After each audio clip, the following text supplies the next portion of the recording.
Good morning, Rabbit High School. I'm Sarah Satchel. And I'm Ty Lauda, and this is the news for November 15th through the 19th. For lunch this week, we'll have corn dogs on Monday, Oriental chicken on Tuesday, turkey roast on Wednesday, lasagna and mac sticks on Thursday, and chicken sandwiches on Friday.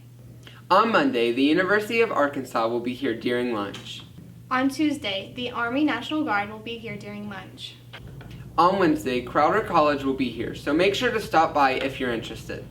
Next week, we'll have no school all week for Thanksgiving. Enjoy your Thanksgiving break. Last year, we didn't get to have any plays. This fall, Mr. Garten is directing the play 12 Angry Jurors. Here is Gabe Galbraith to give us the inside scoop on the play. Hey, I'm Juror 12, and I'm in advertising. Actually, it's me, Gabriel Galbraith, and today I'm going to be talking to you all about the 12 Angry Jurors show that we're going to be putting on here at the school on Friday, November 19th. Let me go. Oh my God. Okay.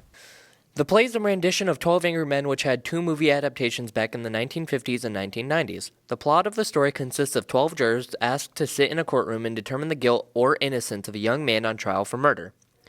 Our version of the story is made up of a multi-gendered cast with a wide variety of personalities, which makes for a unique viewing experience.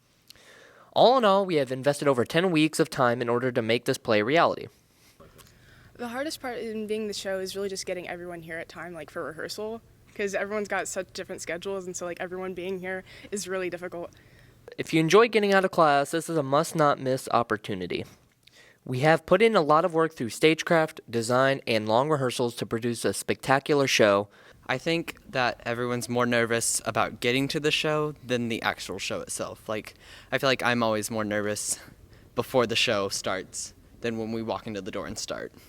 Like I said, I like the cast that I work with because I have gotten closer to a lot of the people on the cast since I've started working with them.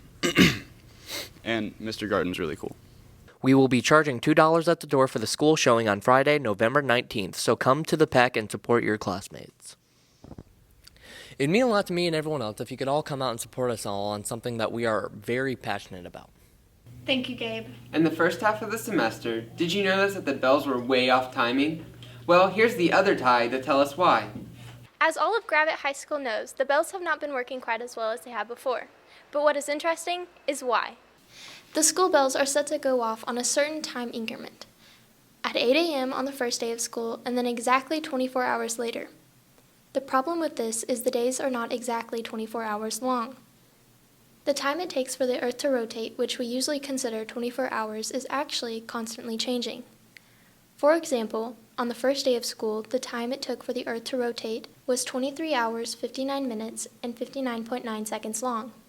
However, on the second day of school, the rotation took 23 hours, 59 minutes, and 59.7 seconds. Because of this, on the second day of school, the bells were already a tenth of a second off.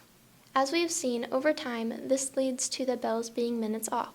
Even though the days are only fractions of a second difference, it makes a big difference later on. As the year goes on, the school will occasionally have to reset the bells so they are back on time.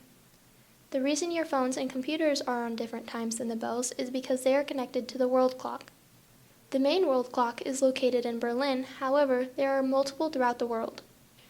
The world clock adjusts itself every day at 2 in the morning based on the actual rotation of the Earth and reports that time to devices all over the world. Your phone synchronizes with the world clock through a signal from your phone service provider. Meanwhile, the bells are stuck to their original timer. Although the bells are back on track now, if they're ever off again, you know why. Last year, during the pandemic, did you notice that the toilet paper was gone? Here's Ethan to tell us more about the supply chain issues. Supply chain. You may not think about it often, but it's a big part of how our world operates. Today, I'm here to tell you about the supply chain management, the disruption, and how we are going to see our way out of the disruption. Supply chain is a network between a company and its suppliers to produce and distribute a specific product to the final buyer. Supply chain is a $15 billion industry, and right now with the leading company in supply chain is Walmart, with Amazon close behind. Supply chain is how Walmart and Amazon is able to reach people nationwide where physical stores would fall short. So why is there a massive disruption in supply chain? What caused this massive shift in the supply chain industry where companies like Walmart and Amazon are struggling to keep up with the spike in demand? During the COVID-19 lockdown, people relied more on Walmart for groceries. Eventually, Walmart rolled out the Walmart Plus, a subscription where you could schedule groceries and products be dropped off at your house from a local Walmart supercenter. Amazon started offering one-day or even same-day shipping on select Prime available products. So how would we fix this supply chain issue? The main fix is waiting for Walmart and Amazon to catch up with the demand. Walmart is building bigger distribution centers and more efficient and effective than Amazon centers. Walmart has become so efficient, Amazon has begun to rely on them for shipping products, which is kind of ironic. Both Walmart and Amazon have started using their own shipping services because UPS and USPS cannot keep up.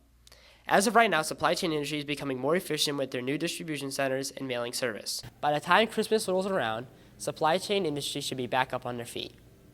Thank you, Ethan. That's all for this week. I'm Ty. And I'm Sarah, And we will not see you next week.